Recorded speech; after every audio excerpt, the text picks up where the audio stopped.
जय हिंद दोस्तों, मैं हूं मोहन और आप देख रहे हैं डिजिटेक एजुकेशन। आज हम लोग बात करेंगे एलओए क्या होता है, एलओए हम क्यों बनाते हैं, that is purpose of alloying. And उसके बाद में हम बात करेंगे टाइप्स ऑफ एलओएस। देन बात करेंगे फिर कौन से टाइप्स के एलओए में कितना कौन सा मेटल प्रेजेंट होता है और उन एलओए का क्या यूसेस होता है। तो वीडियो को एंड तक ज़रूर देखिएगा और ज़्यादा इन्फॉर्मेशन के लिए आप हमारे ब्लॉग पर जाकर पूरी चीज़ों को पढ़ सकते हैं, डाउनलोड कर सकते हैं, लिंक आपको डिस्क्रिप्शन में दी गई है। आइए स्टार्ट करते हैं एलओए से। ध्यान दीजिएगा, एलओए एक होमोजीनियस मिक्सचर है। किसका? दो और दो से ज़्यादा मेटल्स का। ठीक है, क्लियर हुआ। एलॉय एक होमोजीनियस मिक्सचर है दो या दो से ज्यादा मेटल्स का। एग्जाम्पल आप देख सकते हैं एलॉय का, ब्रास, ब्रॉन्ज, स्टेनलेस स्टील।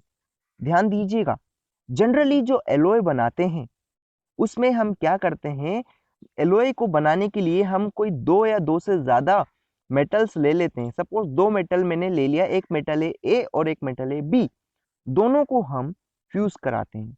इन दोनों का जब फ्यूजन कराएंगे, ठीक है, फ्यूजन कराएंगे, इन दोनों का अलग अलग इंग्रेडिएंट होगा। इन दोनों मेटल्स का जब आप फ्यूजन कराओगे फर्नेस के अंदर, तो यहाँ से जो रिजल्टेंट प्रोडक्ट आपको मिलेगा उसी को हम बोलते हैं क्या? एलॉय। हुआ क्लियर?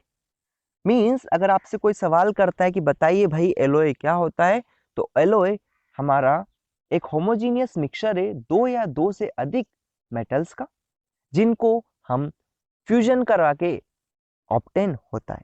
ठीक है,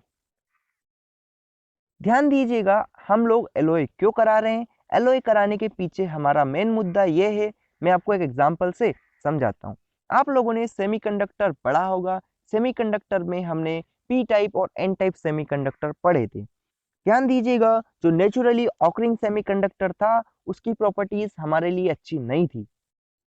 मीन्स अच्छी नहीं थी, वो हमारे लिए यूजफुल नहीं थे, तो हमने उनके अंदर क्या कराई थी? डोपिंग कराई थी। डोपिंग कराने के बाद जो हमारे सेमीकंडक्टर थे, डेट इज पी टाइप और एन टाइप सेमीकंडक्टर, हमारे लिए यूजफुल हो गए थे। ऐसे ही कुछ मेटल्स होते हैं जिनकी प्रॉपर्टीज कमजोर होती है या फिर प्रॉपर्टीज उनकी बहुत ज्यादा अच्छी होती है, तो वो हमारे लिए यूजफुल नहीं होते हैं एज ए इंजीनियरिंग मटेरियल। तो उन मेटल्स को हम हमारे लिए यूजफुल बनाने के लिए एलोइंग प्रोसेस कराते हैं। ठीक है, तो पर्पस ऑफ एलोइंग आप लोग अभी देखना। एलोई के पर्पस क्या हो सकते हैं? तो पहला पर्पस जो है, to increase the hardness of metal. कोई मेटल पहले सॉफ्ट था और जब उसकी हार्डनेस हमको बढ़ानी है तो हम एलोई करवाते हैं।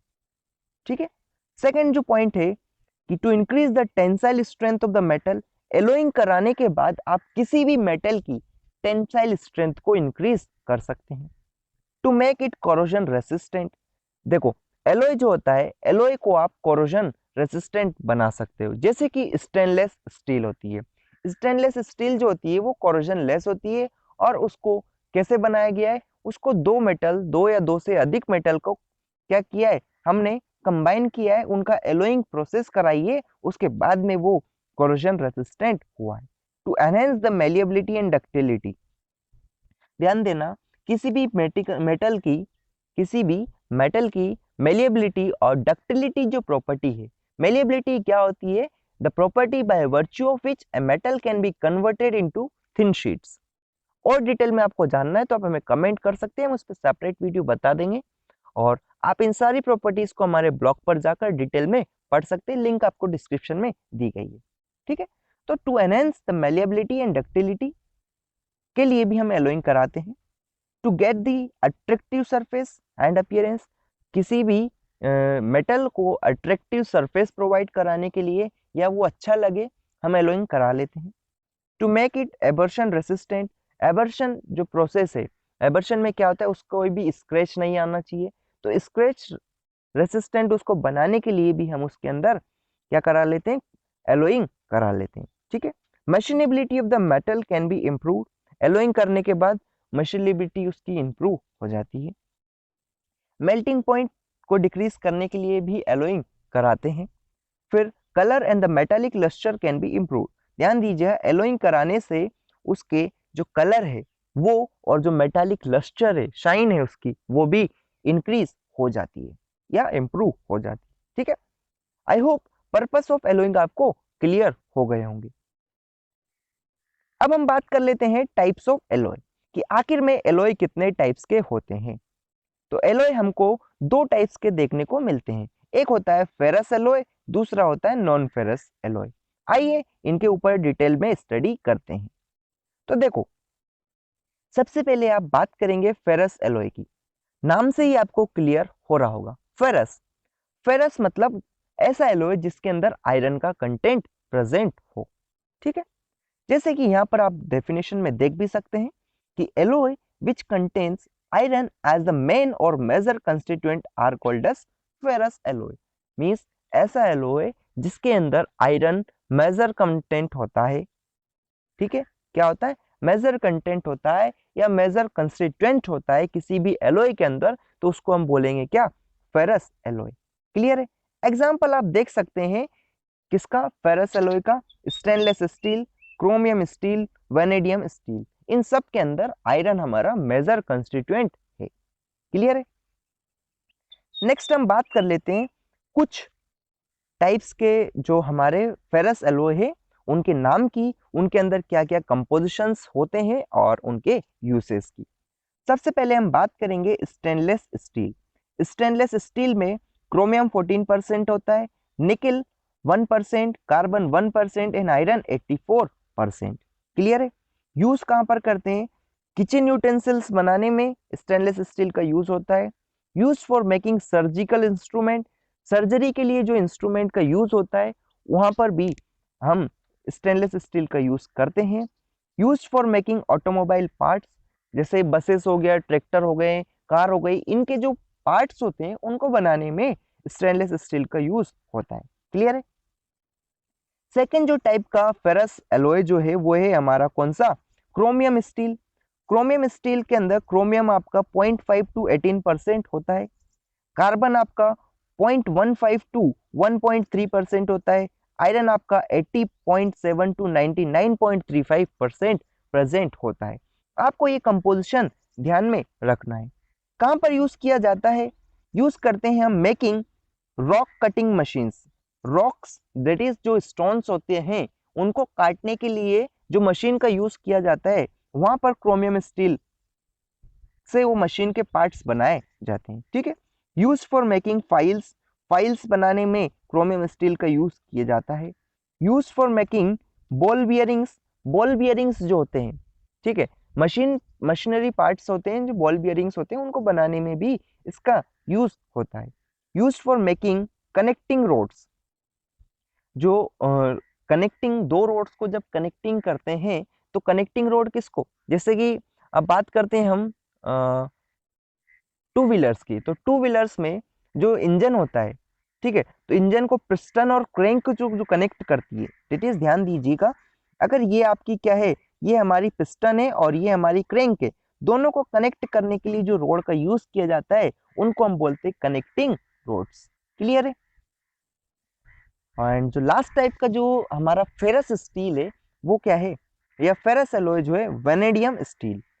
वेनेडियम स्टील के अंदर आप देखेंगे वेनेडियम आपका 0.5% में होता है, क्रोमियम आपका 1.1 टू 1.5% में प्रेजेंट होता है, कार्बन आपका 0.4 टू 0.5% एंड आयरन होता है major constituent, that is 97.5 to 98% में प्रेजेंट होता है। ठीक है। बात करते हैं इनके यूसेस की, दैट इज वेनेडियम स्टील कहाँ पर यूज होती है। देखो, गियर्स बनाने में इसका यूज होता है और बियरिंग्स बनाने में वेनेडियम स्टील का यूज होता है। यूज फॉर मेकिंग एक्सेल, एक्सेल्स बनाने में भी इसका यूज होता है। Use for making springs and pistons, spring होते हैं, आप लोगों ने देखा होगा स्प्रिंग्स जो होते हैं लगे होते हैं, इनको बनाने में और पिस्टन्स बनाने में भी वेनेडियम स्टील का यूज होता है। आई होप आपको फेरस एलॉय क्लियर हुआ होगा। अब हम बात करेंगे नॉन फेरस एलॉय की। ध्यान दीजिएगा, नॉन फेरस एलॉय हमारा वो एलॉय है जिसके अंदर आयरन मेजर कंस्टिट्यूएंट की तरह नहीं है। यहाँ पर आप देख सकते हैं alloy which does not contain iron as the major constituent are called as non ferrous alloy. ठीक है। एग्जाम्पल बात देख सकते हैं आप, nichrome, Dutch metal, German silver, gun metal, duralumin. ठीक है, पहले हम बात कर रहे हैं कोई टाइप्स ऑफ नेम जो है हमारे नॉन फेरस एलॉय है उनके नाम, फिर उनका कंपोजिशन एंड देन यूसेज। तो पहला है हमारा निक्रोम। निक्रोम के अंदर आप देखेंगे निकिल आपका 60% में प्रेजेंट है, क्रोमियम 12%, मैग्नीज 2% एंड आयरन 26%। तो आप यहाँ पर एक चीज देखेंगे नॉन फेरस एलॉय के अंदर कि आयरन आपका मेजर कंस्टिट्यूएंट नहीं है। ठीक है, बात करते हैं इसके यूसेस की। तो यूज हम कर सकते हैं making resistant coil, resistant coil बनाने में निक्रोम का यूज करते हैं। Use for making heating equipment या heating element in stoves, electric irons, water heater and toasters. ध्यान दीजिएगा, जो भी हीटिंग एलिमेंट्स होते हैं उनको बनाने में हम किसका यूज करते हैं, निक्रोम का। ऑलराइट, नेक्स्ट हम बात करेंगे डच मेटल की। तो डच मेटल के अंदर कौन कौन से कंस्टिट्यूएंट है और क्या उनका परसेंटेज है। तो डच मेटल के अंदर आप देखेंगे कॉपर मेजर कंस्टिट्यूएंट है, डेट इज 80% आपका कॉपर प्रेजेंट होता है, जिंक 20% है। कहाँ पर यूज होता है, चीप ज्वेलरी बनाने में, सस्ती ज्वेलरीज में डच मेटल का यूज किया जाता है। फिर म्यूजिकल इंस्ट्रूमेंट बनाने में भी डच मेटल का यूज किया जाता है, बैटरी सेल्स में भी इसका यूज होता है एंड फ्लेक्सिबल हाउसेस में भी इसका यूज होता है। क्लियर है। थर्ड टाइप का जो नॉन फेरस एलॉय है वो है हमारा क्या, जर्मन सिल्वर। जर्मन सिल्वर में 50% कॉपर होता है, 30% निकल होता है और 20% जिंक होता है। कहाँ पर यूज किया जाता है, इसका यूज करते हैं कॉइन्स, सिक्के बनाने में, मेकिंग ऑर्नामेंट्स बनाने में, डेकोरेटिव मटेरियल बनाने में भी जर्मन सिल्वर का यूज होता है। क्लियर है। फोर्थ टाइप का जो नॉन फेरस मटेरियल है वो है हमारा गन मेटल। गन मेटल में कॉपर 88% में प्रेजेंट होता है, टिन 10% होता है, जिंक 2% होता है। ठीक है, कहाँ पर यूज किया जाता है, बियरिंग्स बनाने में भी गन मेटल का यूज होता है। ठीक है, use for making coins, coins बनाने में भी इसका यूज होता है। हाइड्रोलिक फिटिंग्स में भी गन मेटल का यूज होता है। Use in foundry work, foundry जो वर्क होता है दैट इज वहां पर इसका यूज किया जाता है। ठीक है, आई होप चीज यहाँ तक आपको क्लियर हो रही होगी। एंड लास्ट टाइप का जो नॉन फेरस हमारा एलॉय है वो क्या है, ठीक है, उसके अंदर अगर हम बात करेंगे ड्यूरालुमाइन। ठीक है, ड्यूरालुमाइन के अंदर बात करेंगे तो एल्यूमिना हमारा 95% होता है, कॉपर 4%, मैग्नीशिया 0.5%, मैग्नीज 0.5%। ठीक है, यूसेज क्या है, बिल्डिंग एयरक्राफ्ट्स बनाने में, एयरक्राफ्ट्स बनाने में इसका यूज किया जाता है। ऑटोमोबाइल्स और लोकोमोटिव पार्ट्स बनाने में भी इसका यूज किया जाता है। Use for making surgical instrument, surgical instrument बनाने में भी इसका यूज किया जाता है एंड केबल्स बनाने में भी इसका यूज किया जाता है। आई होप आपको नॉन फेरस एलॉय भी क्लियर हो गया होगा। So thank you for watching this video. अगर वीडियो अच्छी लगी है तो लाइक करें, शेयर करें, चैनल को सब्सक्राइब करें और ज़्यादा इन्फॉर्मेशन के लिए आप हमारे ब्लॉग पर जाकर पढ़ सकते हैं, लिंक आपको डिस्क्रिप्शन में दी गई है।